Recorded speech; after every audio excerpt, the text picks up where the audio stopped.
Hello, everyone. This is Antoine Hunter, Purple Fire Glow. We're going to have a really cool special workshop that's going to be happening in Berkeley, California, at a place called Shawl and Anderson Dance Center. It's really cool because it's going to be taught by this amazing cool person that was the I'm Samantha, Yes, and I'm a hard of hearing dancer. for dancing with Alvin, Ailey Dance Theater for several years now. Feels like many years. Herself and work with different choreographers and have their own way of expressing dance. Maybe some don't know, some may know, but the master is part of the deaf community. Without deaf. And so have the way to share through the experience, the human experience. This beautiful spirit that I invite all of you to come. Urban Child Dance Company, like, come, in Berkeley, California. So don't miss. We will have an interpreter there, everything. So, peace and love. I'm out. Don't miss.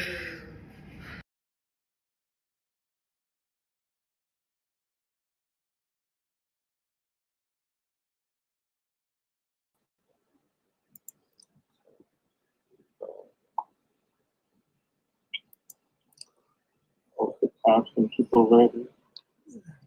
Hello. This is Antoine speaking. Yeah, I'm also known as Purple Fire Glow. Yeah, I'm here in California, Oakland, California, right now. Thank goodness it's not smoky and orange. Yeah, I'm also known as Purple Fire Glow. It's just like I'm here in California. You know what I mean? The zombies right now. The zombies are coming. You know, it's a little scary. But today, the sky is blue. We could breathe a little better. So I'm having a lot of fun today. Before we start, I want to talk about this is the time for Dev. And that's the time. Dev. Whoa. So that. And we're here to talk about what's really happening in the world. Yeah, we get real people to tell about their truth. You know, and many times today, many people don't get to share their story. So we have to find a safe space to take the time to listen to each other, not just what I hear, not just what I, but the heart, you know. So that's what's up, you know. So some people, I hope you're on your Facebook or wherever you are, you can see the caption, be there. You can type in the comment box and everything. Well, today, yeah, you know, we have a death row with the yeah. And I'm going to tell you about my friend. Yeah, I want to make sure I got a good bio. So, a bio was amazing. You know, so that, well, it was just like all from different companies. You know, where's my sister at?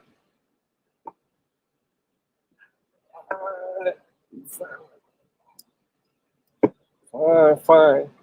I'm going to bring. This is how it's going to work. I'm going to bring out my people, and then bring the interpreter. Yeah.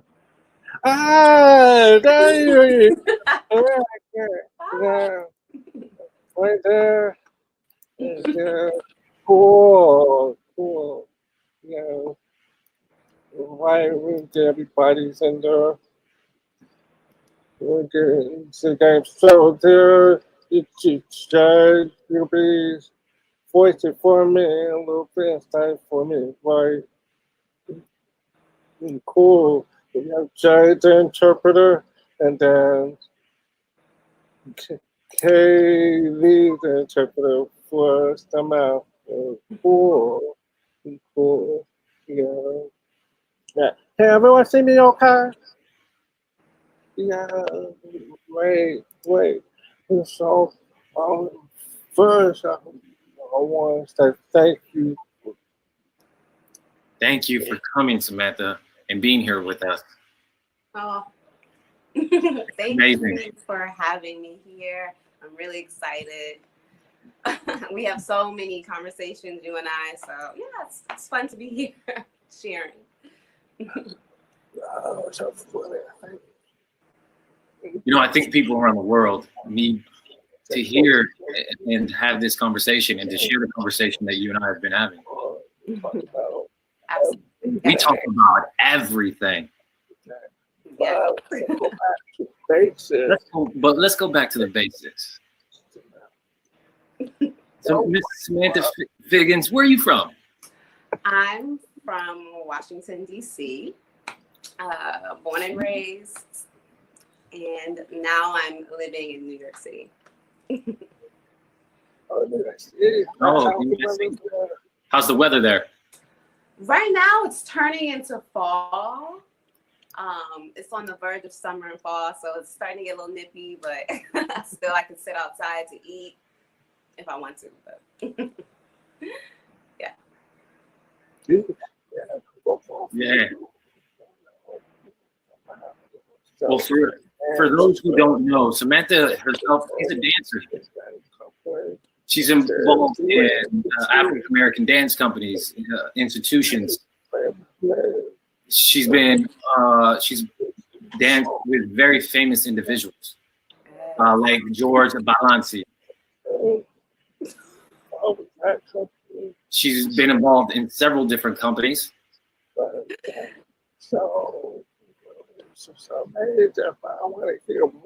She's amazing. I mean, but I want to hear a lot more from you.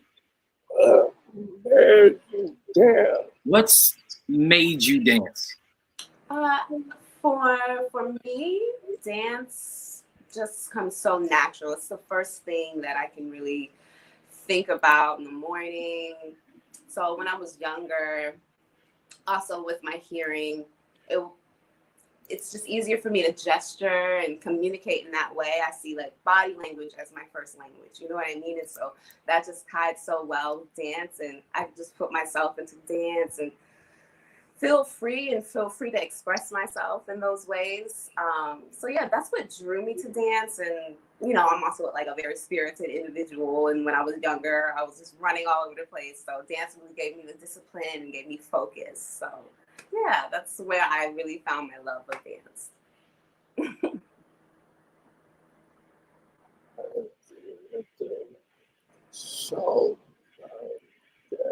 You know, this is about the deaf community as well. You know, that's this show that we're putting on. You know, some people ask, you know, how do you identify deaf, hard of hearing? I'm medically hard of hearing. And that's something I've been really, you know, trying to discover for myself where I identify. So I am hard of hearing, but I am in the deaf community. I feel a connection with my experiences with the deaf community, all of the like anxiety, nervousness of having to grow up in a hearing world. I didn't have anyone to really talk to share my experience with, to, you know, have support in that way. And so now that I have really started learning ASL and learning more about the deaf community, I find friends and people that I really relate to. So yeah, I'm hard of hearing, and that's how I identify, and I'm just glad to be a part of the culture, you know, just learning about the culture.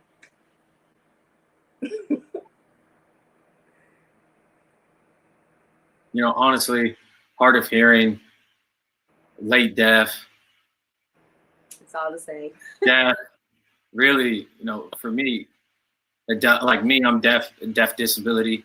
It's part of the culture. You're part of the culture, That's a lot. You are with us, Samantha. You are with us. Yeah, I've had to learn a lot, and it has required a lot of self-acceptance. And so, yeah, me accepting myself has helped me feel accepted and not feel afraid to, meet new people, and really share my experiences with you guys and learn, just learn.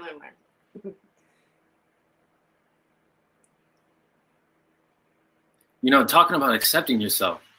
Wow. What about your family? Do they support you? Of course, yes, of course. I love my family. There's been such a huge support. They are all hearing. So I think I'm just, they're just supporting me, helping me with my story and my experiences. So yeah, basically, it was really when I was younger, I found the most support with my twin sister. She was the person I turned to match. A twin sister, huh? Yeah, I have a twin sister. So having my twin sister, that was really helpful for me to really match my development, and to really, just keeping track with the other hearing individuals around me. Since I'm growing up in this hearing world, I want to just kind of be on the same page as everybody else in a way. And so, yeah, she really helps me develop in that way, but that also didn't give me the space to really investigate my deafness, so yeah. I know that feeling. We had the same kind of history. Yeah. My family, all of my family members are deaf, and I'm the only, or all my family members are hearing, and I'm the only deaf. Yeah. So I can understand, that journey of connection. Yeah. Where you have that family connection, but you're still, you're in a hearing world, and you're trying to just discover. There's no handbook, right? Right. Absolutely. There's no. And we have to learn together. Yeah. Yes, we learn together, and with that, I really understand that there's no handbook, and I've really had to, growing up in a hearing world, create my own process of dealing with certain situations, certain conversations, social interactions, and things like that. I feel like I have a whole playbook of when this situation happens, I need to make sure I do this, that, and the third. You know what I mean? Just so I can feel safe and secure and not have like the building anxiety of doubting what you hear, doubting what other people are saying around you, where you are in the conversation, messing up the flow of the conversation. So yeah, it's just a lot of preparing, processing, and strategizing. Is that the right word? Like how to be. Like I have to always think ahead of like, okay, what is this situation going to require of me? Sometimes it's like trying to be impromptu can be a little, I never know what I'm going to get. Yeah.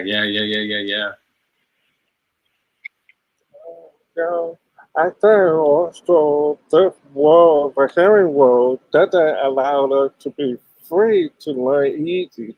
So we're tipping toed to learn, how to be deaf with pride. But wait a minute. On top of that, Black deaf, right? Yes. I see on your shirt. Friend gave me this shirt. Black Lives Matter. And with this whole COVID and all the protests and things like that, this is the first time that I've really seen a lot of interpreters on the news and interpreters really in the forefront of the protest, and just how accessible everything has been so amazing. And yeah, it's just, I want more of that. So yeah, we just have to keep that going.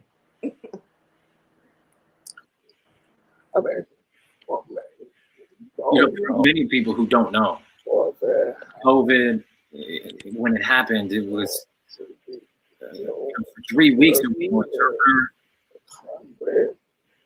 Congress didn't offer it. The mayor didn't offer an interpreter. The president didn't offer. There was no information. We didn't get what was going on. We had to wait 3 weeks. It was the same information that the hearing viewer was getting. So that leads to my next question. With COVID happening and BLM protesting and everything happening and just, really disrupting, you're still able to breathe. Yes. And like you said, there was interpreters there at the protest. But, emotion, how's your health? As a dancer, did you have to stop dancing? When COVID happened, yes. Mm-hmm. Yes. I was on tour in Texas and they flew us home right away. We were 8 weeks into our tour and had another 8 or 9 to go. So we were all exhausted at that point, but yeah, I had to go home. I wish I could have been on tour and finished it. And we had so many cities to go to. I was supposed to go to the Bay Area to see you. And yeah, it was just a lot that we really missed out on. But I think COVID has given us so much. If you really think about it, it's given us the space to really appreciate what we have without all the other distractions, I think. So.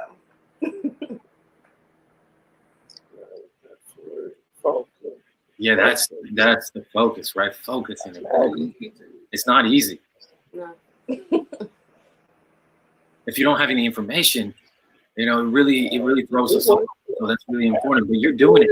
I'm happy you're doing it. You're doing it, girl. You're doing it. Yes.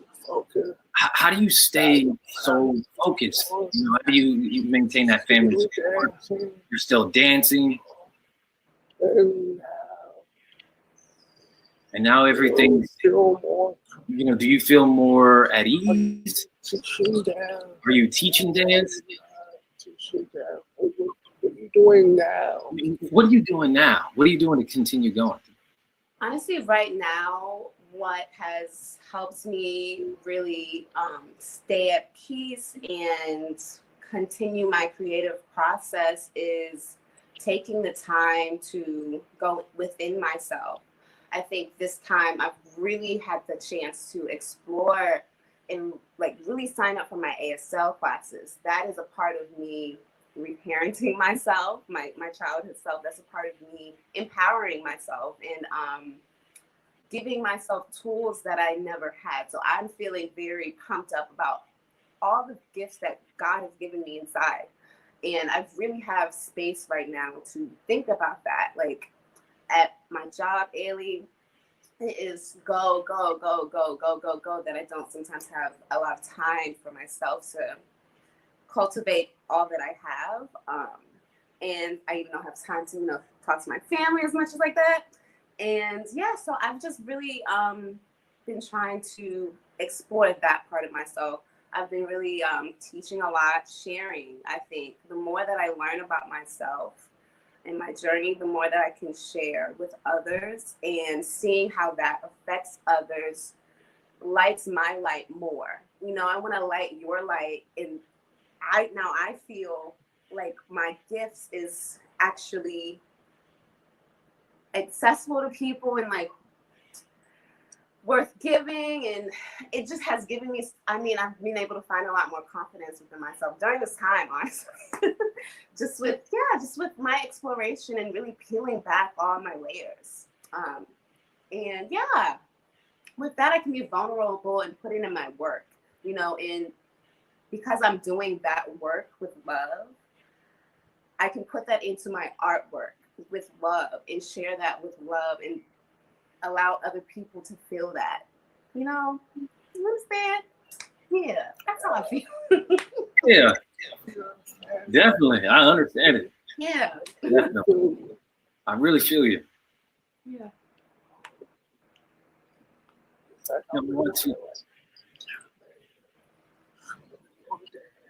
You know, I want to really show your dance. It seems that you found your ground. You found what you've been looking for. You've been opening yourself up more. And now you're kind of really engrossing yourself onto that journey. Yeah. I remember you saying part of the deaf community. You're really trying to be involved into the deaf community. How are you doing that? Can you share a little bit about that? Yeah, I feel like for me, I got really good advice because I have future plans. I want to be an interpreter. I get very excited. So my words, sometimes I can't find them in the present moment. So I have to work on that. But so I want to have all these dreams that I have. And I lost my track. Can you repeat the question? I'm sorry.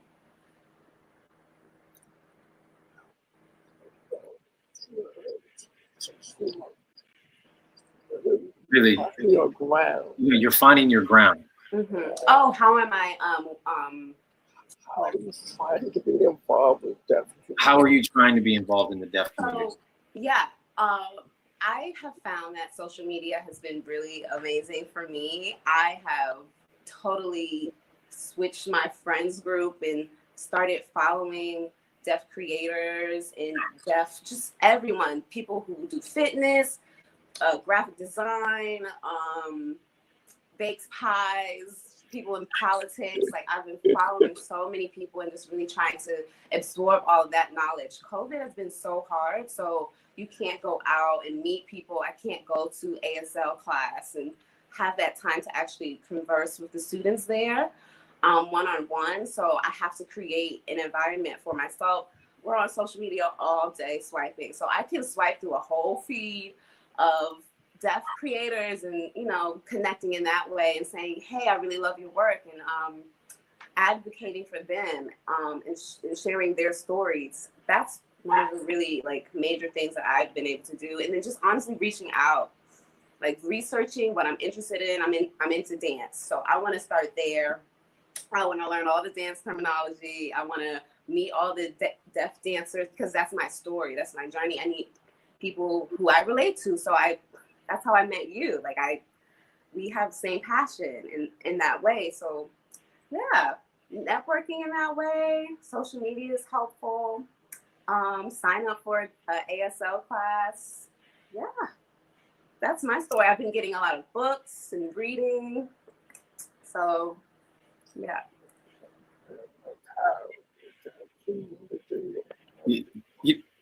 The deaf community, you have a brilliant heart, brilliant mind. The deaf community already welcomes you. You know, what I want to say is you having the confidence to learn sign. Where did you start learning sign? I started at Sign Language Center. I go back to class on Saturday, actually, to start my level 3 classes. And I also have a tutor that I go to, I see once or twice a week. And I have a lot of friends. I have you that I talk to on a regular practice. And, yeah, a lot of other interpreters, old people that I used to dance with back in the day, they become interpreters. So, yeah.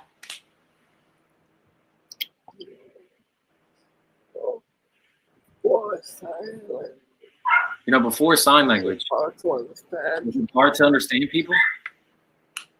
Yes. It was only because I can't hear. Yes, it's just, it was hard because I live in a mostly hearing world, of course, but with dancers, yeah, I can't hear either. Music, and we're always just lively people. You know, dancers are so animated and you know, talk over each other. So that was very difficult to be around, especially just in the dance studio, honestly. When the music cuts on and the choreographer is all over the room showing the combination, I can't really position myself the way I want to in that way. And yeah, it gets very confusing and a little anxious. So I just gotta stay calm.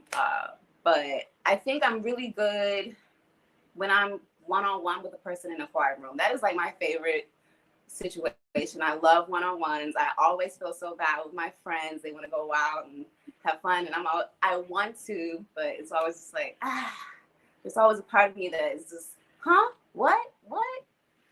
But over time, I've gotten better at advocating for my needs and saying like, hey, like, can we not go to the bar? Can we not go to that? Maybe we can go to the park, things like that. So yeah, it's all about telling people what you need so that you can really show up, so that's just what I've been learning. Can't bring the wine with you at the park. Right. Lifted the drink ships in New York. That's perfect. Oh, I'm sorry. Go ahead.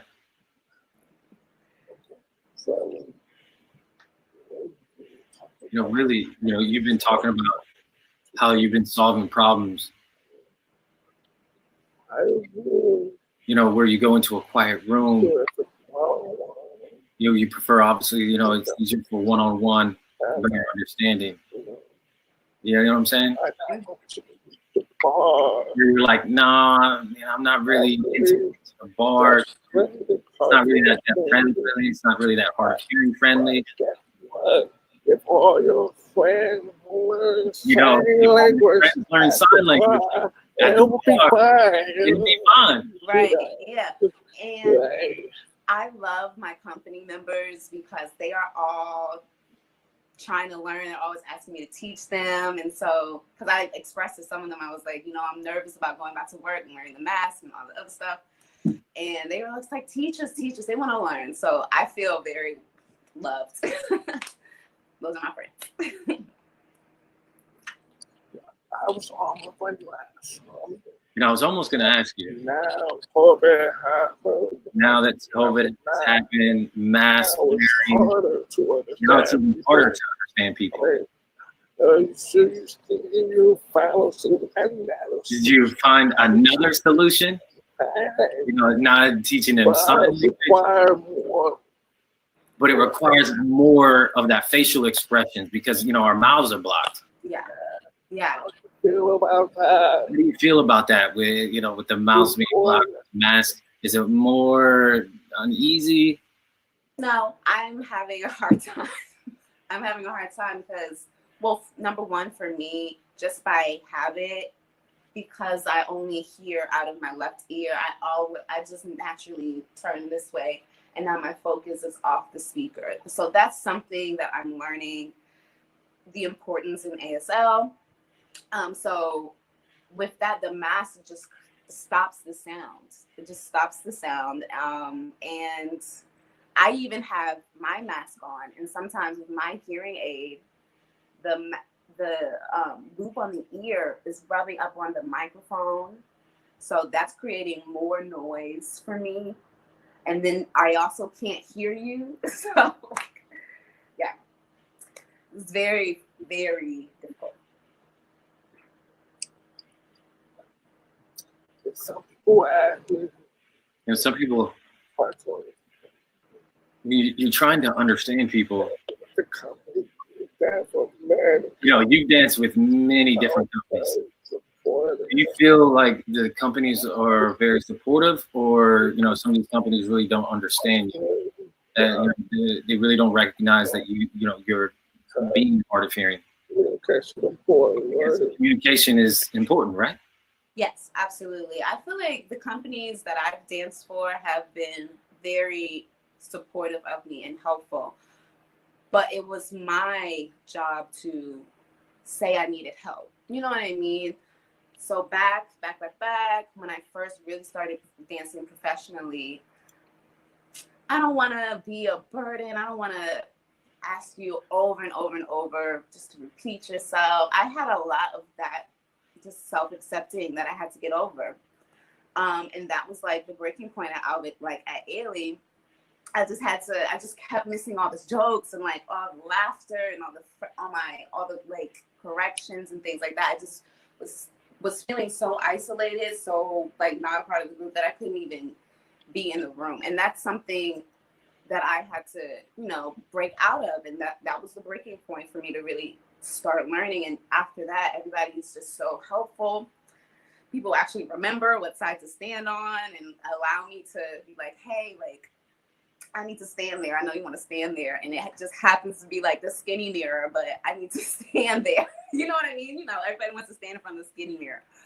And so I'm like, I need to stand there because I need to hear. So just really, again, advocating for myself, supporting myself, and not being afraid to tell people what I mean. Right.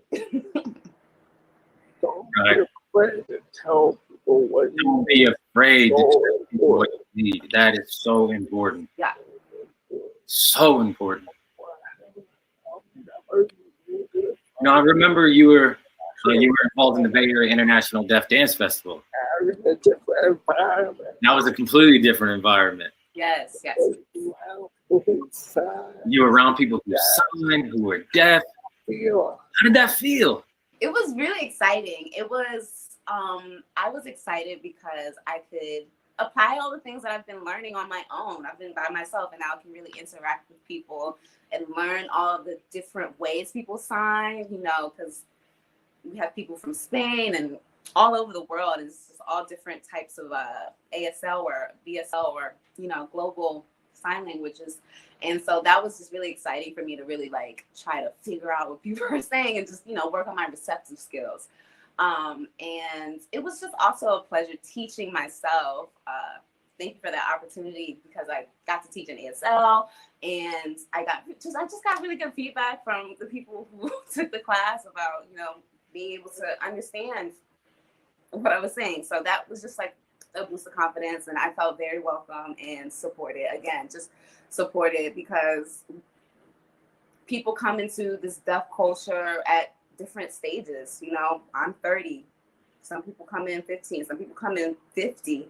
And that's just trying something new. Trying something new and just getting out of your own way. And so everybody was very welcoming, and I just really appreciate that.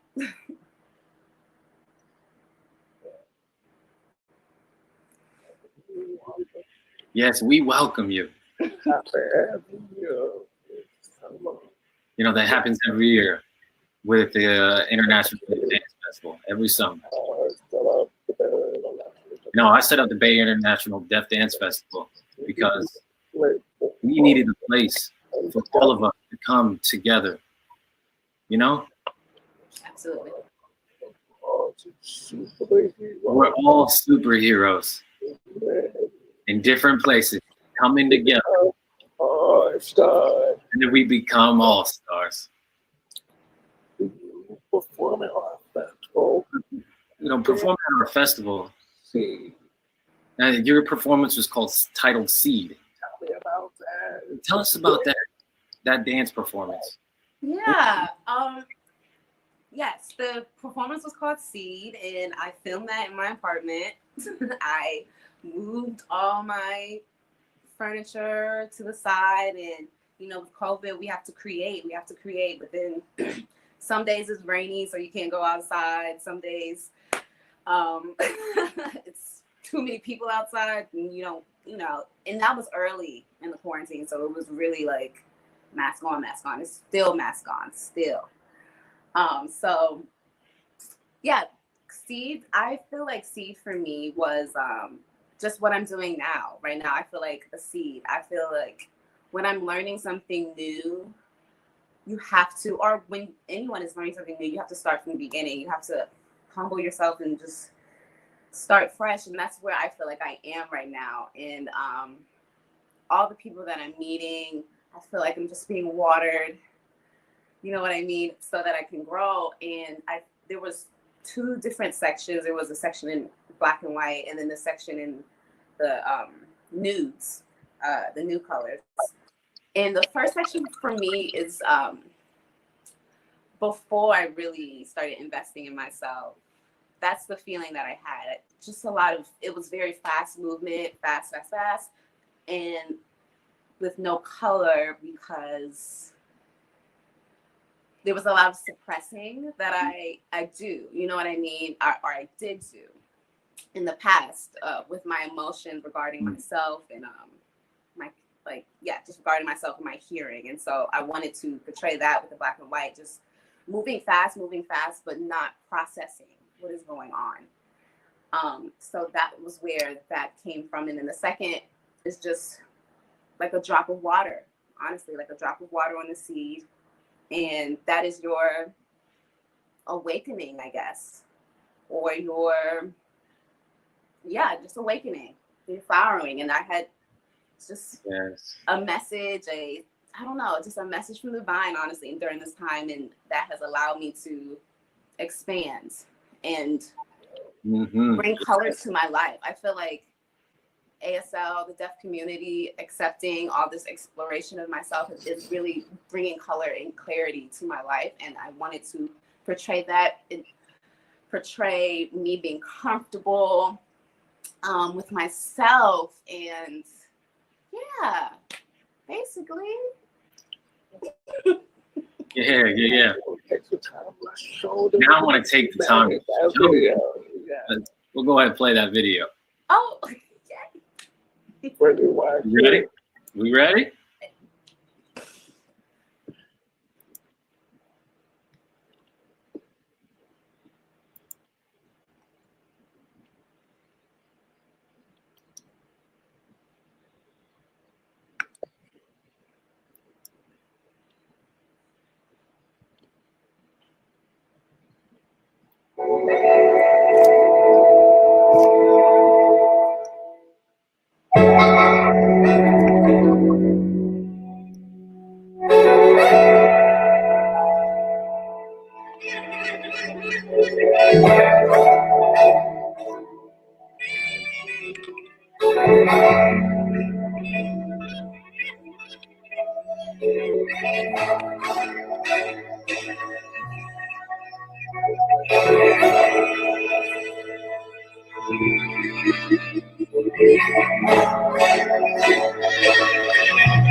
What dilation color? It bring out your eyes. You say it never bothered you. 'Cause you be telling lies. Why don't you try some earth tones? Since you claim you wanna die.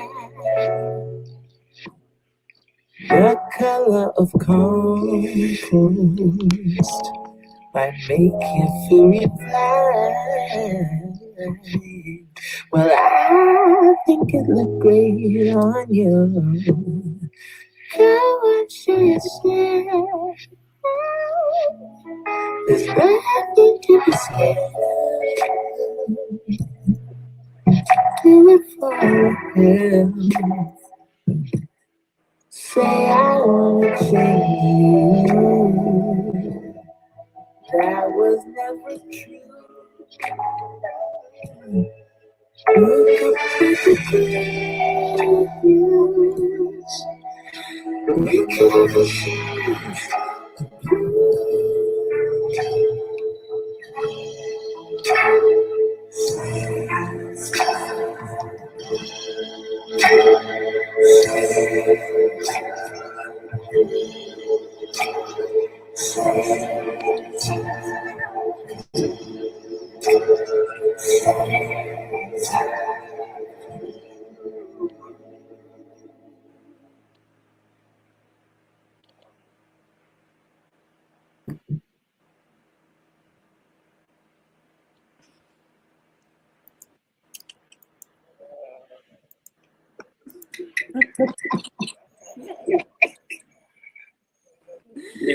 Yeah. Wow.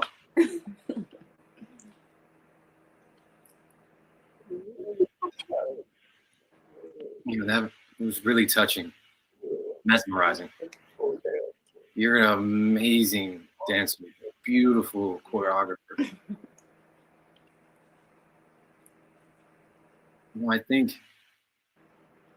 you dance with the deaf community. No, let me back up. You discovering your own deaf journey through dance and being deaf, courageous, and the fact that you were able to share that with us, the deaf community. You know, sometimes people get these judgment of, you know, am I deaf? I can't sign. They get, they enter this world, and they wonder if I'm gonna be accepted. You know, you are beautiful. We accept you before you knew that we accepted you. But the fact that you accepted yourself, yes, that's beautiful. You know, we tend to have games, but you know, I don't want to steal the time from the deaf community or the community in general. So I look, people are talking. People are talking.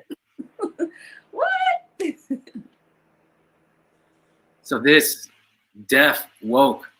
So who would like to ask? This is that Ask Samantha portion of Deaf Woke. So I'm gonna read some of these comments. So some of these comments are gonna pop up. So those who want to have a question, want to address a question to Samantha, please do so. And here are some comments that you can read below. As it's stated by Miss Catherine Goldsby. Oh, thank you. Oh, wow.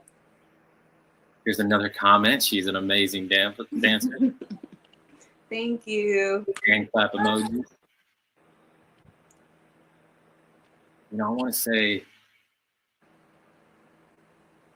the fact that you can't hear the music, how do you dance? Do you dance through the vibrations? Yeah, Is that important? Well, when I'm learning a dance, I have to first focus on the movements, and then I can marry myself with the music. I have these new headphones, not the AirPods that go in the ear, but the ones that sit on the bone canal, and that really gives a good vibration. So I can really, once I got those headphones, I started experiencing music differently and understanding how to use vibration. And that was around the same time I got my hearing aids. So yeah, and then I also, you know, dance with the people around me. I try to, you know, keep rhythm and breath with the people that I'm dancing around. But when I'm by myself, I can blast my music. I can just blast it and feel it that way. I can put my hand on the speaker. Okay. I'm the one always on the side of the stage asking the stage manager, like, can you turn it up? I need to feel it in my chest. I need to feel the rhythm on stage, especially like if I don't have the music I do in that rhythm, I feel lost if I'm by myself, especially. Yeah. Okay. The question is how long did you practice the seed? It was so beautiful. Yeah, I practiced seed. I think I really just ruminated on it for like 2 weeks, really trying to figure out how to say what I wanted to say and how I would be perceived by the deaf community and all those things. I had all those thoughts going on in my head, and I just had to let it go. That's one of the things that I have to continue to do is just let it go. It doesn't matter what people think. And so that took a while, just like really figuring out and letting that go so that my creativity can flow freely. You know what I mean? If I'm thinking too hard, my creativity is not going to just be free. And so for Seed, it took me like 2 days, honestly, to film that and create the movement and film it. So yeah, it was kind of just like just a release for me. You know what I mean? Wow. All right, here's another one. Oh, CC. CC, thank you. I'm honestly inspired. Here's a question. Do you have an FM with your hearing aid when you perform? No. It's just these two hearing aids, and I just wear I just wear my hearing aids. Sometimes I can't wear them. It depends on the costume, but I just use it's just the hearing aids. I don't use any extra. This is an old school. Oh, okay. Yeah, old school. Okay. I'm old, sorry. Question from April Scott. Who's your inspiration from dancers? From dancers? This is such a good question. Who's your inspiration for dance? From dancers. So who's your inspiration? Who is your inspiration from dancers? From dancers. Who was my inspiration from dancers? From dancers, I think number one of my biggest inspirations was my older sister, Dion. Just watching her career from when I was a child, I think that was very helpful for me to see that dance can actually be a job that you will be able to eat and make a living out of, you know. So I'm very thankful for my sister's artistry. And honestly, I'm just going to say all of Dance Theater Harlem. What Arthur Mitchell did for the Black community when he created that company was amazing. And I was at every one of their shows in DC.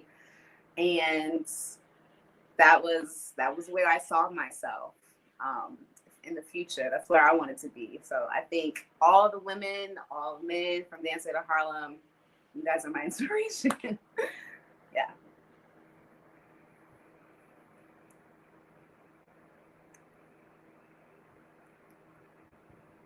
Yeah, Arthur Mitchell. Yeah. Yeah. Amazing. I'm fond of him as well. Yeah. Amazing.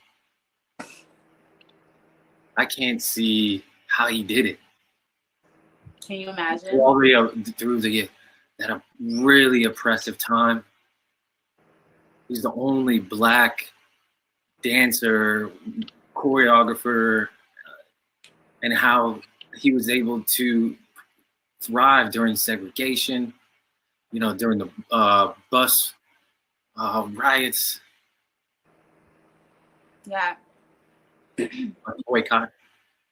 Yeah, so he's my inspiration too. Yeah, he created a safe space for people who are marginalized. And I think that is amazing what you do, Antoine, with your company. And I have dreams of my own one day for a safe space of my own for someone like myself. So yeah, he's just a major inspiration.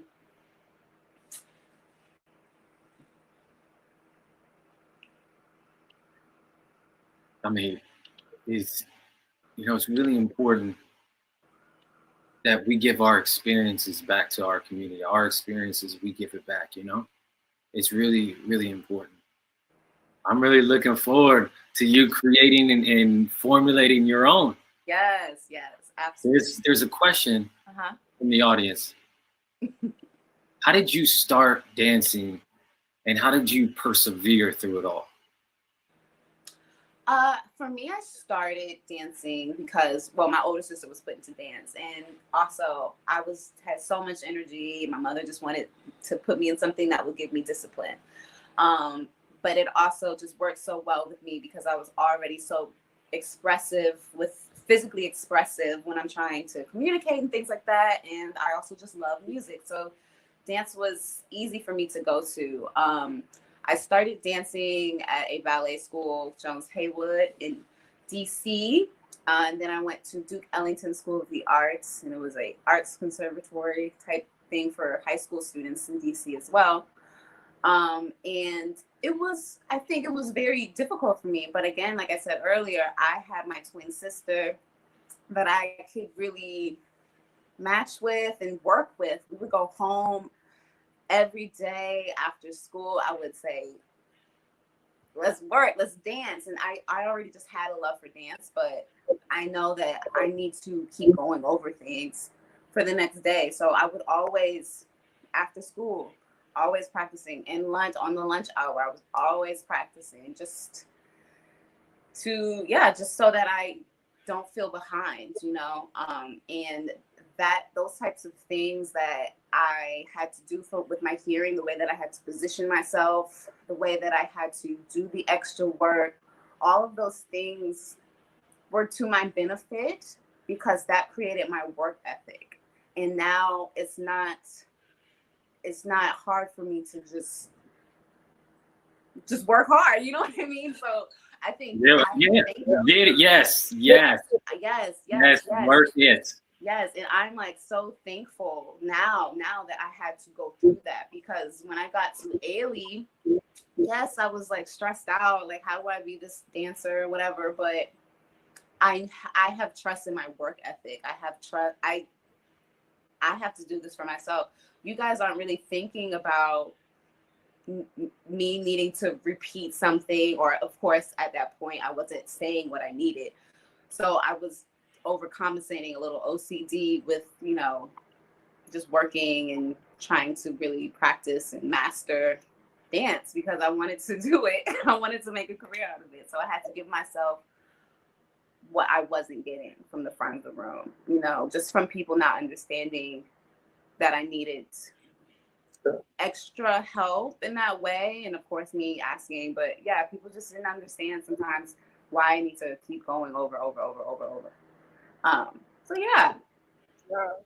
I was thinking to myself, you have a twin sister, okay? Dance is hard. I got a question. Y'all take turns pretend each other to one go out to perform, and the other say, "Oh, no, because I want my stage time. Come on now. I want my stage time, and I work for it. Very nice. Take We can go turns. out together, but this solo is mine. Yeah, okay. So I'm like, okay, today you're Samantha, you do Samantha for me. Yeah. But it was like that. It was like that. We would share parts a lot of the time. So why not? Or we just do duets together. Yeah. Beautiful, beautiful. Yeah, I think I would love to see you both perform. If you have a caring sister and, to come together. Yes, just the truth. We will carry and deaf can dance together. Yeah. And your sister learning sign language too, a little bit. That's how, when we were younger in rehearsals in the studio, that's how we communicated. I only knew my ABCs when I was younger, but we would literally communicate across the room with my mom, my dad. You want to say something, like, just secret code. We were always practicing in that way. So I always have been, working towards this. But yeah, so. Cool. Seem like other question. What's your experience like auditioning for Alvin Haley Dance Company, American Theater? Yeah, auditioning for me was quite different. Honestly, if I can be honest, I again am very thankful for my work ethic, because I was dancing at Complexions at the time, and I was asked to do a dance film with Matthew Rushing, and I showed up to work. I was professional. I did what I had to do. Okay. I did what I had to do on set, just because I have to present myself how I have a standard. And that's just how I like to work. And with that, he invited me to come audition with the company, and I sent in a video reel. I couldn't go to the audition the day of the audition. I couldn't go in person because I was flying to Russia with complexions, and I got a call when I landed in Russia that I got into the company, and it was just a really good day. Oh wow. So that's why I always say I'm thankful. You were talking about making it happen, boy. Yeah, I mean, I had to make it happen. With the work ethic, complexions was really difficult, but I had to. That's where I really got my training, like my training on stage, but then how to be in the studio, and you just have to show up excellent every time you're called to do your craft. You have to show up and like let all your personal life go. I'm being asked to serve, and so yeah, I want to just always do my best. And yeah, God saw it. He let me into Ailey.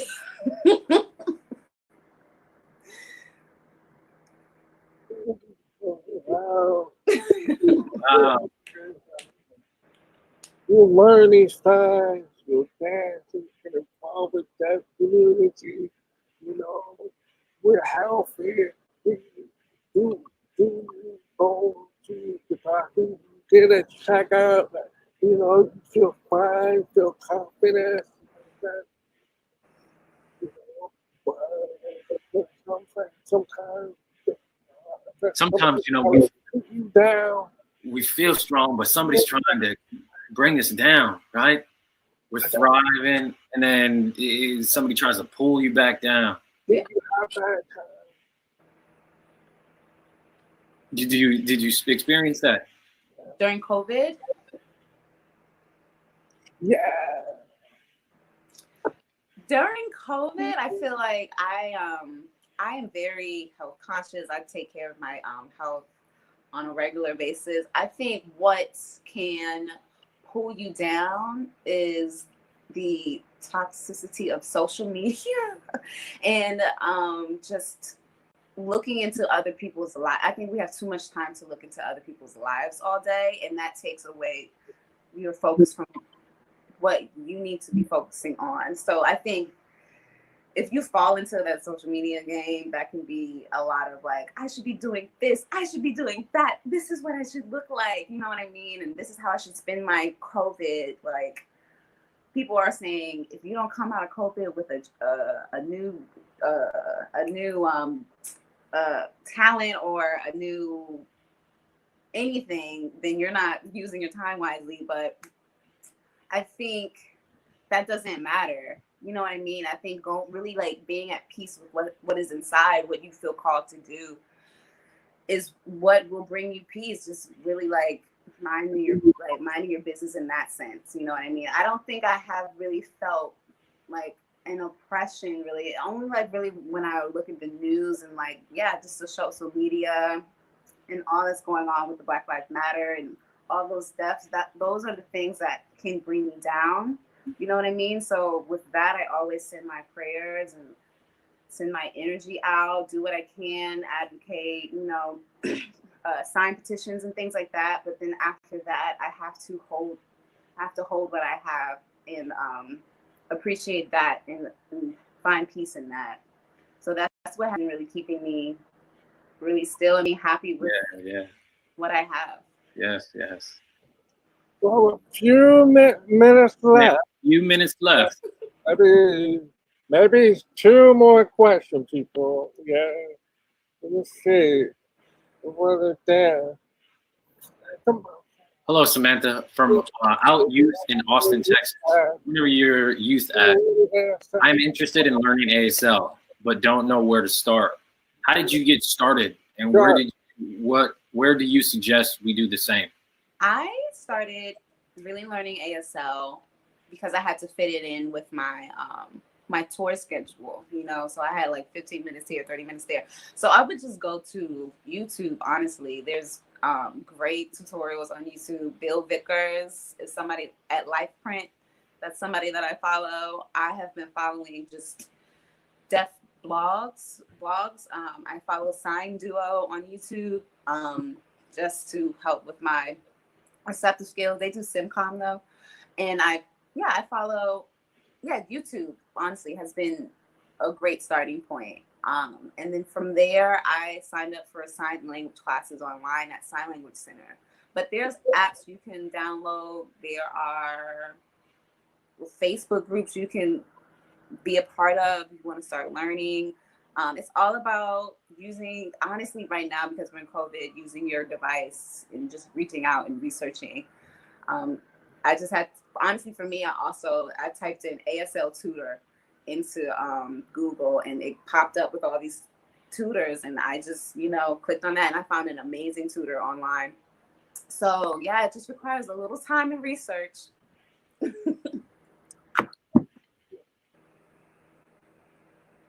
Yeah. Sorry.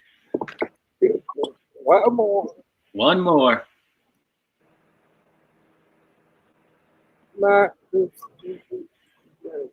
Hey, Miss April Scott says, Samantha, please keep up reaching and continue your amazing journey. I am sure many little deaf, black, brown girls, even hard of hearing, look up to you. Yes, thank you. I am. Definitely. Really, that's what's up. Just many people are looking up to you. You were a role model, a leader, and you didn't have to do that. You fall on with your own life, but no, you wanted to be involved with deaf community, young or older, involved, and then support people because you understand that struggle. That I, for one, is grateful for meeting you. Thank you. I'm grateful to see you. It's wonderful to see. I've never seen you. Signing. The Bay Area International Deaf Jam Festival was blessed to have you as well. You're in your class. It's beautiful. So I will say, you have any last thing you want to tell everyone? I just want to say thank you and for being so kind, and yeah, thank you for having me here and giving me this opportunity. And yeah, I just say continue to share. I think in this whole experience, I am being that person for my younger self. You know what I mean? And so, yeah, you have to do it for yourself, for your younger self, and then for all the little people that I can inspire. I'm inspired. My younger self is inspired by me and proud of me right now. You know what I mean? So.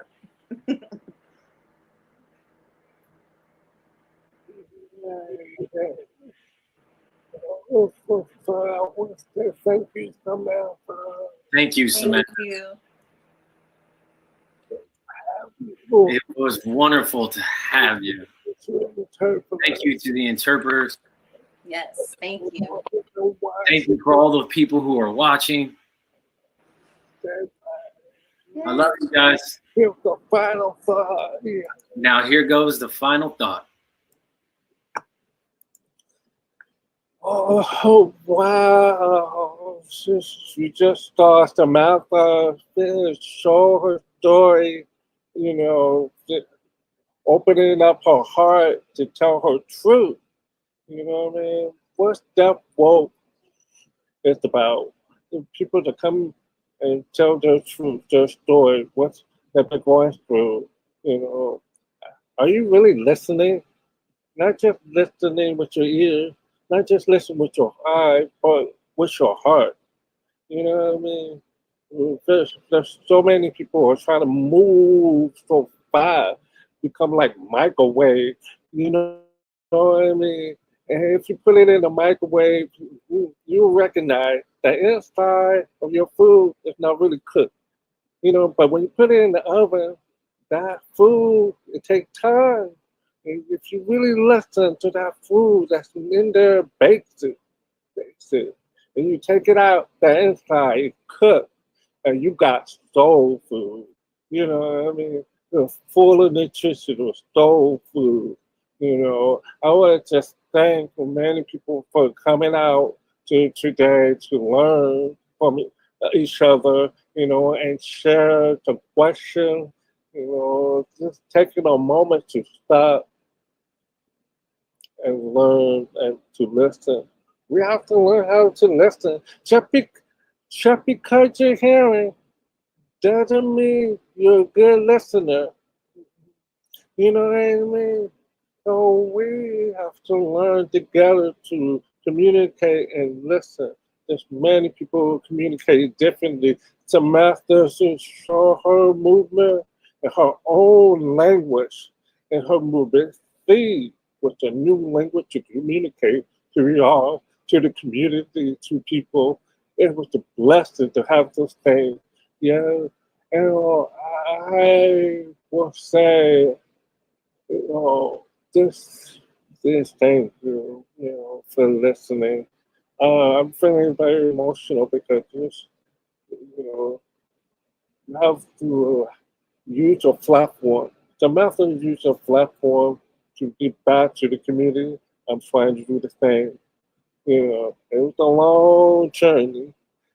But all the little children out there, you know, like we didn't have another glad deaf role model to look up to. We didn't have it. Now you see someone. Yeah, tell them about them. Yeah, share. Don't hold it to yourself. Share the knowledge that you have. Yeah. I want to again say thank you to Samantha Figgins, to interpreter, the audience, and how loud, blah blah. I mean, and you that's watching, yeah. Again, this is Antoine Hunter, Purple Firefall. I have nothing more to say. Peace, love, I'm out. Yeah, that was a beautiful show.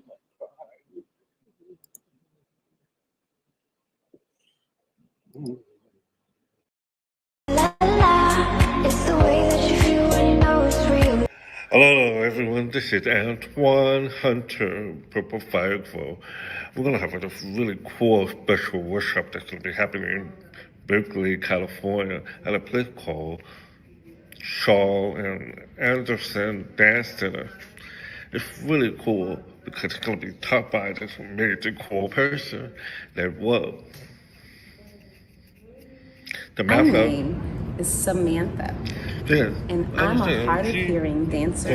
For dancing with Alvin, Ailey Dance Theater for several years now. Feels like many years. Herself and work with different choreographers and have their own way of expressing them. Maybe some don't know, some may know, but the master is part of the deaf community. Without deaf. And so have the way to share through the experience, the human experience. His beautiful spirit that I invite all of you to come. Urban Child Dance Company, like, come, in Berkeley, California. So don't miss. We will have an interpreter there, everything. So, peace and love. I'm out. Don't miss.